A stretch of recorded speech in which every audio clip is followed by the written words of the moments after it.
Hola, buenas tardes, queridos alumnos, bienvenidos a esta clase de la semana número 12. Hoy jueves 20 de agosto, se nos termina el mes, estamos próximos a terminar el mes dentro de 10 días. Estamos estudiando sobre las técnicas e instrumentos de reproducción de datos y haciendo un repaso del día de ayer pues, sobre los tipos de preguntas. Podríamos tener preguntas cerradas, preguntas abiertas o una combinación de ambas a la que se le llama mixtas. Las cerradas pueden ser dicotómicas o de opción múltiple. La de opción múltiple pueden ser simples o pueden ser respuestas compuestas. También empezamos a ver sobre las escalas de Likert, ¿no? La escala de Likert es una forma, es una modalidad que es la más utilizada, es la que tiene resultados más objetivos y es la que permite hacer una validación, es decir, comprobación de que las preguntas están bien formuladas, comprobación de que los resultados obtenidos son confiables, entre otras cosas, ¿no? La escala Likert pues tiene propiedades referidas respecto a su medición, están prácticamente direccionadas si esta se la formula en sentido positivo o en sentido negativo, o en algunos casos de manera neutral. En cuanto a la intensidad, pues esta es alta si la persona está fuertemente convencida de que la actitud es justificada, o baja si el sujeto no piensa así, piensa lo contrario. En general, las escalas Likert son instrumentos que, a diferencia de los cuestionarios normales conocidos común y corriente, estos deben ser normalizados y preparados.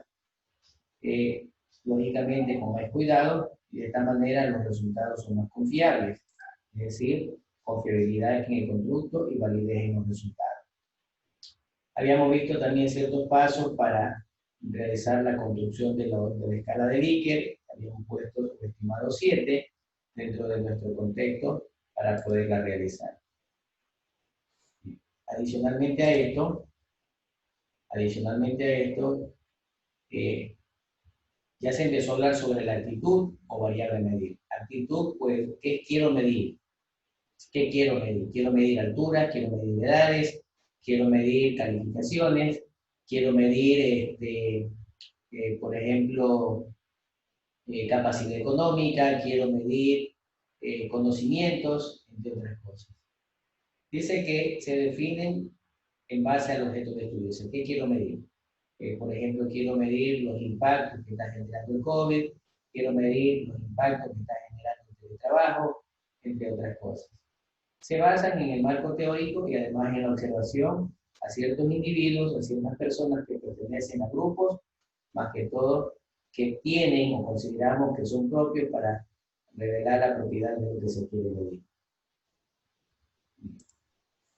Adicionalmente a esto, es importante que cada ítem, cada pregunta de la encuesta, su contenido, pues es una oración, es una expresión, es una proposición. Esta puede ser extraído del libro, es decir, las preguntas yo ya las puedo haber copiado, diseñado en alguna encuesta similar o parecida, y ya está validada. O simplemente me puedo diseñar otra dependiendo del objeto de estudio o de investigación que se está realizando. Las variables tienen una definición operacional, generalmente porque son básicamente las que nos interesa como objeto de estudio. Son expresadas en juicios, sentencias, oraciones y me determinan indicadores de una actitud de medida. Ya les dije, pues los juicios, sentencias y oraciones es una expresión, es una proposición. Aquí habíamos puesto un ejemplo sobre la satisfacción de los usuarios de una industria automotriz y habíamos establecido para el ejemplo 4 preguntas. 2 de las preguntas estaban relacionadas a la comodidad de los asientos y 2 respecto al estado de los componentes físicos del vehículo. Pero todos en función de la comodidad, de la visibilidad o qué tan seguro es el vehículo. Bien. Para poder formular los ítems, las preguntas de las encuestas, las oraciones, se establecen 5 pasos, 5 procesos, 5 apartados. Primero, evitar ítems ambiguos. Dice, se debe evitar que tengan exceso de información irrelevante de lo que se quiera medir y a la larga tiende a confundir. 2, los ítems, las preguntas de la encuesta deben reflejar una opinión, no un hecho. 3, evitar ítems que refieren al pasado en vez del presente. Es decir, las preguntas deben estar relacionadas respecto al presente. 4, no utilizar palabras como todos sabemos, siempre creemos, nadie, etc. Entonces, tenemos que evitarla en la formulación de los ítems. Y 5, los ítems deben ser expresados en oraciones lógicas y simples. Debe tener un lenguaje claro, debe ser comprensible, debe ser directo, evitar dobles negaciones o no exceder de 20 palabras. Ese número de palabras es una referencia, ¿no? Pero son recomendaciones para que la pregunta a responder de parte del encuestado sea clara. Bien. Continuando con los ítems o con las preguntas de encuesta, habría que determinar su dirección, es decir, hacia dónde apuntamos, hacia dónde enfoca. Pues debe tener una redacción de proposición o de oración, ¿sí? Debe ser coherente con el enunciado. Su significancia debe estar relacionada a la actitud favorable o positiva. Ejemplo, explicar pruebas estadísticas con palabras comprensibles, es decir, darle una dirección positiva. ¿Sí? En este caso, explicar pruebas estadísticas con palabras comprensibles. Lo positivo es esto, ¿no? Palabras comprensibles, de una manera relacionada. Los ítems en la escala de Likert se le asignan valores escalares. Se le asignan valores escalares. ¿Sí? Es decir que esos valores escalares se lo hace ítem a ítem o pregunta a pregunta. Bien, aquí tenemos 4 aspectos. Primer aspecto, que las proposiciones como ítem de escala deben ser considerados como tal. Segundo, deben estar con un grado de variación. Tercero, deben tener una cantidad de alternativas con dependencia a ciertos caracteres. Y 4, hay que considerar el número de alternativas. Respecto a la primera, pues las alternativas de respuestas deben tener un índice, es decir, la respuesta debe ser indicadora, debe tener un grado de intensidad y debe tener una actitud a medida. La graduación varía con la terminología acuerdo o desacuerdo. Y además se recomienda que vaya de 3 a 6 alternativas, entre 3 y 6 alternativas. Respecto a la cantidad de alternativas va a depender del tipo de investigación, del tipo de pregunta y del tipo de distribución de la variable. Y respecto al número de alternativas, se lo debe realizar de acuerdo al nivel educativo de la persona encuestada. Entonces, de esa manera ya le vamos dando un poquito de caracterización y forma a qué es lo que yo tengo que entender dentro de mis preguntas a resolver cuando estoy haciendo una encuesta o generando un cuestionario de encuesta. En la escala de Likert, las alternativas más utilizadas son las siguientes. ¿Sí? Las alternativas más utilizadas son las siguientes. Realmente también tenemos otras, pero se las ponen así. Aquí tenemos alternativas de respuesta, me refiero, ¿no? Tengo una pregunta, ya vamos a ver más adelante, y tengo alternativas de respuesta. 5 alternativas de respuesta, y usted le da la respuesta que puede poner muy de acuerdo, neutral, en desacuerdo o muy en desacuerdo. O le puede poner otra opción, totalmente de acuerdo, neutral, en desacuerdo, totalmente en desacuerdo. Definitivamente sí, probablemente sí, indeciso, probablemente no, definitivamente no, entre otras cosas, ¿no? Entonces, aquí tengo algunas de las alternativas más utilizadas respecto a la escala de Likert. Es decir, pongo la pregunta y tengo las diferentes alternativas de respuesta. Bien, antes de poner el ejemplo, esas alternativas tienen una ponderación numérica. Tienen una ponderación numérica y se las asignan ítem a ítem de acuerdo a la dirección y asignación de la pregunta cuando se tiene una opción de respuesta única. Bien, imaginémonos aquí estoy escogiendo en un determinado cuestionario de encuesta 2 preguntas, la pregunta número 3 y la pregunta número 4, o el ítem número 3 y el ítem número 4. ¿Qué dice la pregunta 3 de la encuesta? El personal de apoyo no entendió mis necesidades de desorden. El no entender, la palabra no entendió, significa que le está poniendo en forma negativa. ¿Sí? O pudo haberla puesto en forma positiva. El personal de apoyo entendió mis necesidades de desorden. En la pregunta número 4, el personal de apoyo siempre estuvo dispuesto a ayudar. En forma negativa, el personal de apoyo nunca estuvo dispuesto a ayudar. Bien, cuando es negativa, las escalas van en forma ascendente, ¿no? La alteración numérica de 1 a 5. De 1 a 5. Y cuando es positivo, va en forma descendente, de 5 a 1. Totalmente de acuerdo, en desacuerdo, indeciso, extremadamente en desacuerdo o totalmente en desacuerdo. Repito, en forma negativa, las ponderaciones van de menos a más. En forma positiva, en forma descendente, de más a menos, es decir, de la mayor a la menor. Bien. Esto significa que si yo tengo una respuesta, para dar esta respuesta, yo tendría que seleccionar una de estas respuestas. Es decir, 100 probabilidades dividido para 5 opciones, tengo un 20% de probabilidades de que la respuesta sea válida. Si solamente el personal de apoyo no entendió mis necesidades, sí o no, tendría 2, 50-50. Entonces, el sesgo y de confiabilidad va a ser, y los errores van a ser más altos.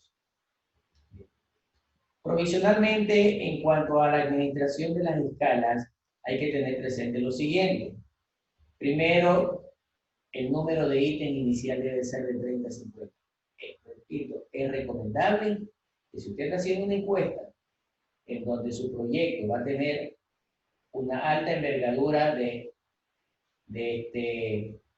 importancia y relevancia, entonces se recomienda que tenga entre 30 y 50 preguntas inicialmente. Segundo, se empieza a administrar y se realiza una encuesta piloto.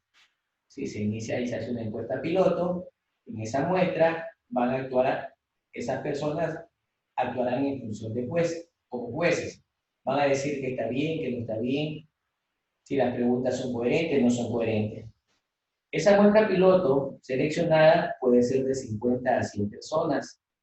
¿Sí? Se recomienda entre de 50 a 100 personas, para que ya se vayan dando cuenta que si vamos a hacer una encuesta a 3 o 4 personas, sí, voy a cumplir, voy a sacar resultados, voy a falsear, pero no estoy en realidad determinando que así está correcto. Lógicamente, la cantidad de preguntas y la cantidad de personas a las que voy a encuestar con mi prueba piloto va a depender de los costos que esta genere, va a depender del tiempo y del tamaño de la población. Bueno, y además la muestra debe ser seleccionada de manera aleatoria en relación a la población que tenga características iguales a la población que yo quiero estudiar. Es decir, aleatoria significa que es una especie de sorteo. No necesariamente digo, quiero que usted, esa no sería aleatoria. Si hay alguna pregunta, por favor, pueden irla haciendo, le vamos respondiendo de acuerdo a lo que ustedes consideren pertinente. ¿No hay preguntas? Bien. La puntuación total que se puede obtener o la forma como se obtiene utilizando o denominada escala aditiva, adición significa sumatoria, es de acuerdo al ejemplo que vamos a presentar. Es decir, es la sumatoria de valores alcanzados en cada pregunta u oración. Bien, tengo aquí escogido de un ejemplo por allí encontrado del señor Highscore 1999 sobre la evaluación de satisfacción de los clientes de un banco. ¿Sí? He escogido la pregunta 1, la pregunta 2, la pregunta 6, 7 y 8. Tengo la respuesta totalmente de acuerdo hasta totalmente en desacuerdo. Como todas las preguntas, en este caso, están enunciados en forma positiva o negativa, tienen un orden ascendente, de 1 a 5. Bien. Los valores que están en rojo y de tamaño mayor son las respuestas seleccionadas por alguna persona ficticia que está haciendo de piloto de la encuesta, que ha sido seleccionado de manera aleatoria. La primera pregunta dice, esperé poco tiempo para que me atendieran. Totalmente en desacuerdo. El servicio se inició de inmediato cuando llegué. Más o menos, ni de acuerdo ni en desacuerdo, está intermedio. Mi cita con el asesor financiero fue en un horario conveniente. Totalmente en desacuerdo. El cajero se dirigió hacia mí en tono cortés, totalmente de acuerdo. El cajero fue muy amable, ni en desacuerdo, ni totalmente de acuerdo. Entonces tenemos allí las 5 preguntas con su respuesta correspondiente. Bien. Aquí se lo está presentando de forma manual, Más sin embargo, cuando ustedes utilizan la herramienta del SPSS, van a darse cuenta que automáticamente el sistema ya genera esa sumatoria. ¿Sí? Ya genera esa sumatoria. Bien, entonces aquí tenemos que, de acuerdo a los ítems, 1, 2, 6, 7, que fueron determinados en forma positiva, y se tenían las alternativas correspondientes en cada una de ellas, y de acuerdo a la respuesta, ¿verdad? Y aquí tenemos los puntajes, y la sumatoria de esos puntajes es 19. Es decir, que el valor o los resultados aditivos de una sola persona, de la persona que analizamos las respuestas, dio el valor de 19. ¿Sí? Es decir, nosotros tenemos que empezar, de acuerdo al puntaje de los ítems, máximo 5 y mínimo 1, se aplican escalas aprobando, ¿sí? Se quedan escalas aprobando que no deben aparecer con signos negativos ni positivos, ¿verdad? Los probandos realmente son, en este caso, la persona que ha sido encuestada, ¿no? Esta debe estar en forma positiva o negativa, dependiendo de los resultados que ponga, y deben estar relacionadas a la variable para controlar los efectos correspondientes, para los efectos, en este caso, del encuestado, ¿no? ¿Sí? Bien. ¿Alguna pregunta, por favor?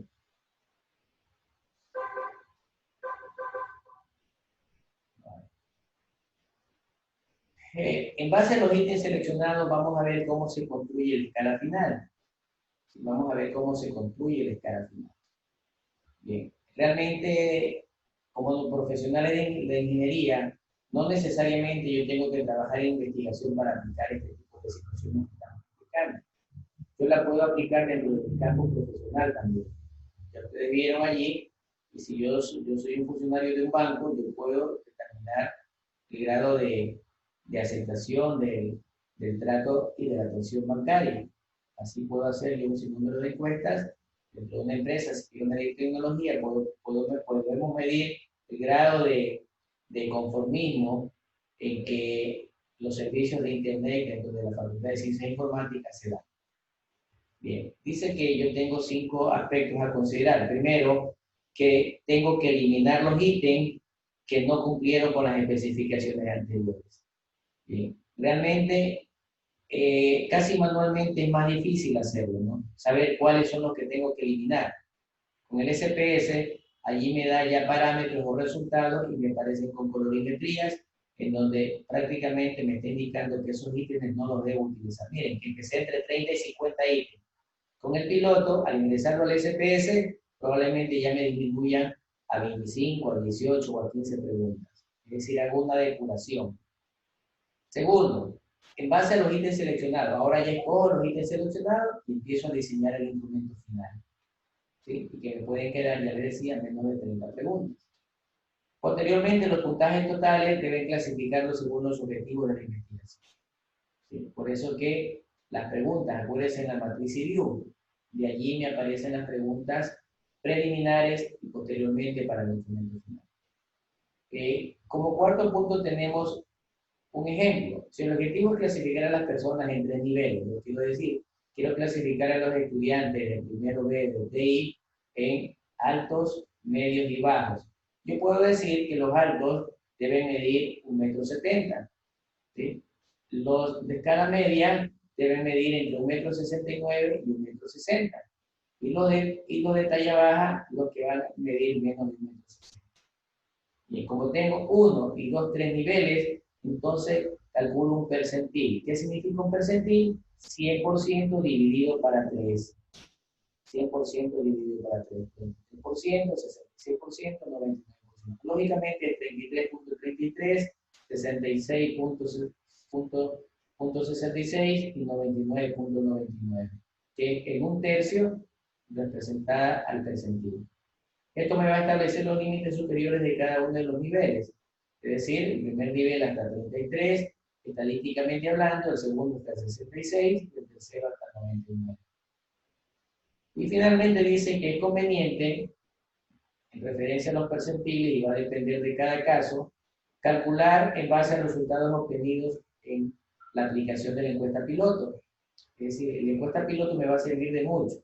Y se aprovecha de esa manera el cálculo para porque ese cálculo de la prueba piloto, yo ya determino la variabilidad y la confiabilidad del instrumento. Es decir, el instrumento ya fue depurado y se generó y solo se dejaron las preguntas que sí me convienen y que me alinean hacia el objetivo que quiero obtener. ¿Alguna pregunta?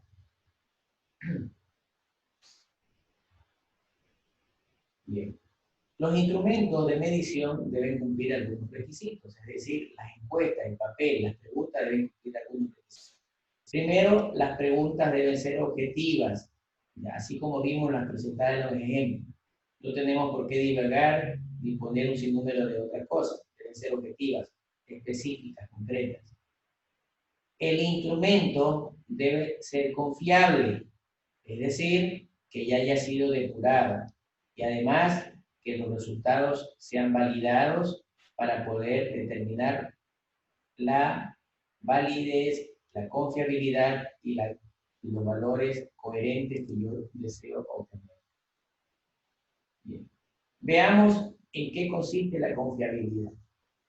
Pues bien, la confiabilidad dice que es un grado, es un nivel que una vez aplicado en forma repetida al mismo sujeto u objeto produce resultados iguales. Es decir, yo puedo preguntarle a alguien en diferentes tiempos, que es el sujeto, sobre el mismo objeto y me voy a dar cuenta que los resultados probablemente son iguales. Estadísticamente se le llama iguales a las aproximaciones. Entre los procedimientos más utilizados para calcular o determinar la confiabilidad se lo establece a través de coeficientes. Los coeficientes son parámetros estadísticos ya probados, ya estudiados, ya analizados, ya descubiertos, ya inventados y que están certificados a través de 4 métodos. Yo puedo medir la confiabilidad con una medida de estabilidad, a lo que se le llama test o retest. Puedo realizar un método de formas alternativas o paralelas, es decir, al mismo tiempo estoy haciendo mediciones. Puedo hacer método de mitades partidas, es decir, 50-50%, de un 100% la mitad es el 50%, ¿verdad? Cojo y analizo 50% por separado y 50% por otro lado en otra instancia. Y el método de la consistencia interna. Bien. Esto va a depender mucho de qué quieras investigar. Sin embargo, les recomiendo utilizar la número 4. ¿Sí? Les recomiendo utilizar la número 4. Es suficiente con esa, no necesariamente. Para medir la confiabilidad tengo que hacerlo por los 4 métodos. Por cualquiera de ellas, y mejor o la más recomendable es la consistencia interna. Como su nombre indica, consistencia. Es decir, las preguntas deben estar coherentes, casi ubicadas en forma secuencial a donde deben estar su ubicación. Y de manera interna, ya nosotros podemos ir viendo resultados coherentes. Podemos ir viendo resultados coherentes.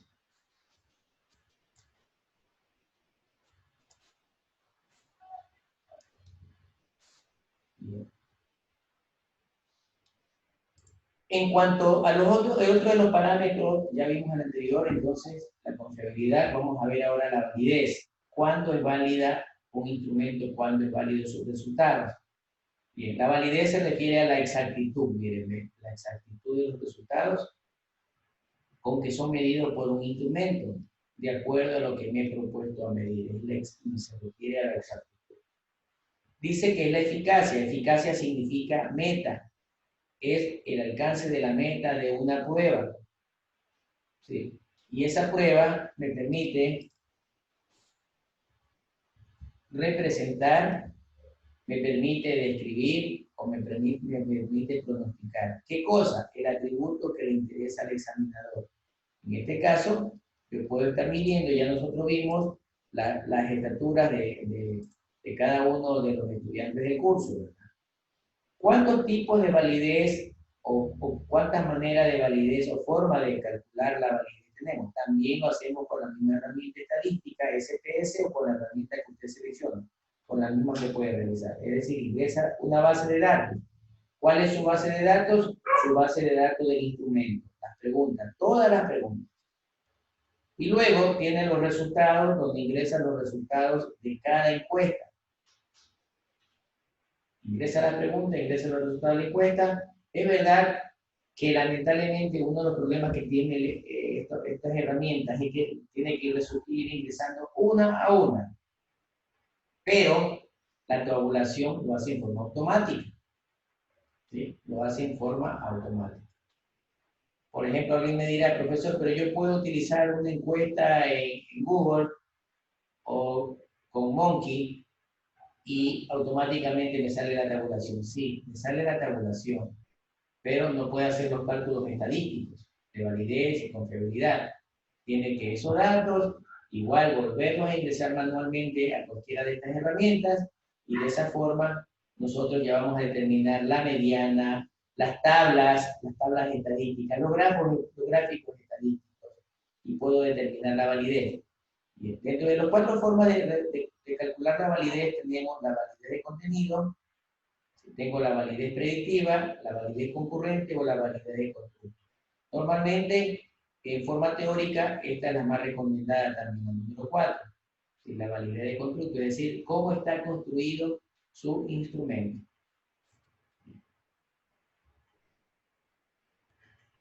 Vamos a ver la primera de ellas. La validez de contenido dice que el cambio determina el grado en que el instrumento refleja un dominio específico de contenido de lo que se mide. ¿Sí? Refleja el dominio, es decir, están todas las preguntas o la mayoría de preguntas de lo que yo quiero preguntar y quiero saber. Dice que es el grado en que la medición representa el concepto o variable medida. Medición es el grado en que la medición representa al concepto o variable medida. Ejemplo, una prueba de operaciones aritméticas dice no tendrá validez de contenidos si incluye solo problemas de suma y resta y excluye problemas de multiplicación y división. Entonces, estamos nosotros, de 4 operaciones aritméticas que queremos nosotros validar, estamos dejando afuera 2. Entonces dice que el dominio de contenido de una variable normalmente es definido o establecido por la literatura, en cuanto a la teoría y estudios como antecedentes de lo que se quiere estudiar. Bien. Y finalizamos con esta lámina, normalmente con la validez de contenido, ¿qué es lo que se quiere responder? Lo que se quiere responder es la medición, es decir, cuántos estudiantes de estatura mayor a 1,70 m tenemos en el curso. ¿Cuántos estudiantes menor a 1,60 m tenemos en el curso? Miren, normalmente yo quiero hacer una medición, como ven en el gráfico, pequeño, con un dominio estrecho, sin embargo, no tiene validez de contenido, no la he validado. ¿Sí? Pero, respecto a la variable, cojo ahora la misma variable y hago un dominio amplio. Ese dominio amplio, en cambio, ya mi variable empiezo a analizarla a mayor detalle, empiezo a analizarla con todos los parámetros considerados. En este caso, ya ha sido validado el contenido. Entonces, reitero, también aprender este tipo de técnicas que estamos viendo le dan oportunidades de trabajo. Siendo ingenieros en sistemas y manejando, porque el SPSS realmente es una aplicación automática, estadística, que me permite ayudar a sacar resultados en épocas electorales, ya se avecina una época electoral, mediante el próximo año, el inicio del próximo año, para hacer estudios de mercados, encuestas, entre otras cosas. Entonces hay oportunidades laborales también con conocimientos de la herramienta que se está explicando, más que la herramienta, las metodologías y técnicas de instrumentos para recolectar datos. Incluso, si alguien nos contrata para hacer encuestas, también les permite los contenidos que estamos en este momento ayudándoles o explicándoles, compartiendo conocimientos. Bien, de mi parte es lo que tenía preparado para la clase de hoy. Estamos bien con la programación, estamos bien con los tiempos. No sé si alguien tiene alguna pregunta, alguna duda para poder ocultar y ayudarle a resolver algunas inquietudes. ¿Alguna pregunta, por favor?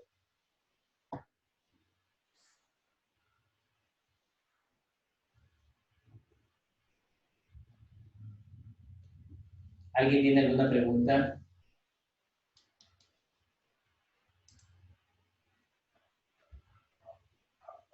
Bien, parece que no hay, ¿no?